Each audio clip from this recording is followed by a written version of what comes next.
नमस्कार दोस्तों, welcome to trading yogis. और आज हम बात करने वाले AFFL 3i लिमिटेड स्टॉक की, जो कि पहले माना जाता था AFFL इंडिया लिमिटेड।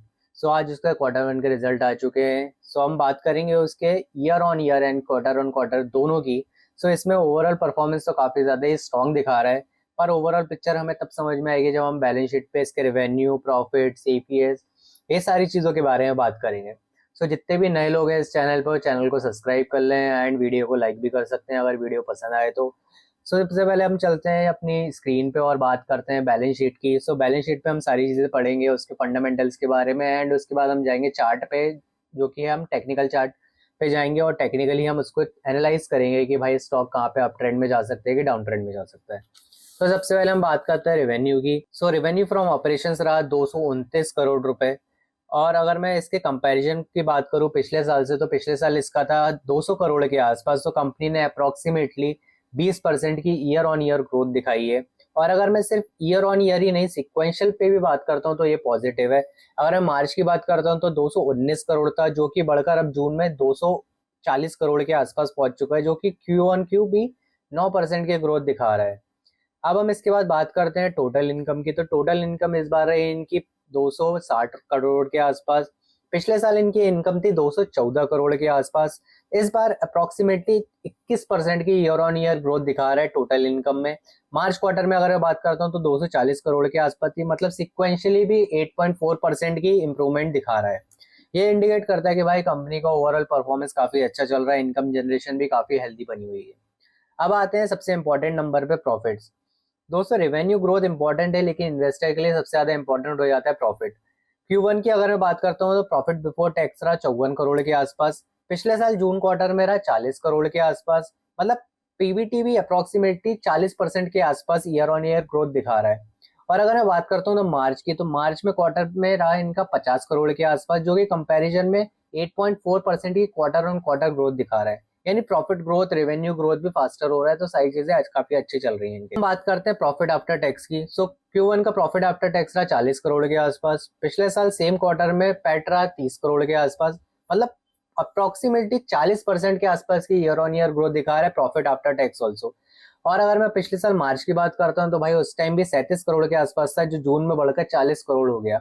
यानी क्वार्टर ऑन क्वार्टर भी अप्रोक्सीमेटली 8.8% की ग्रोथ दिखा रहा है। सो ये काफी इंपॉर्टेंट पॉइंट्स है। रेवेन्यू अराउंड 20% ग्रो हो चुका है, प्रॉफिट भी अराउंड 37% ग्रो हो रहा है, यानी ऑपरेटिंग परफॉर्मेंस से काफी पॉजिटिव सिग्नल मानी जा रही है इसकी।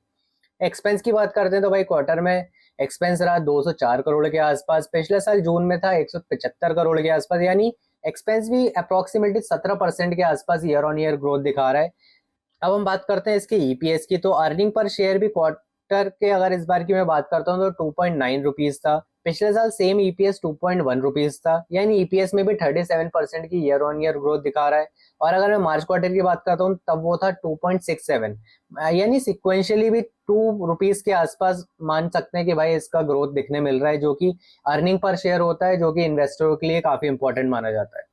अब हम बात करते हैं भाई इनके टैक्स और अदर इनकम की। तो अदर इनकम के हिसाब से बात करो तो 20 करोड़ थी, जो कि पिछले साल 15 करोड़ के आसपास थी।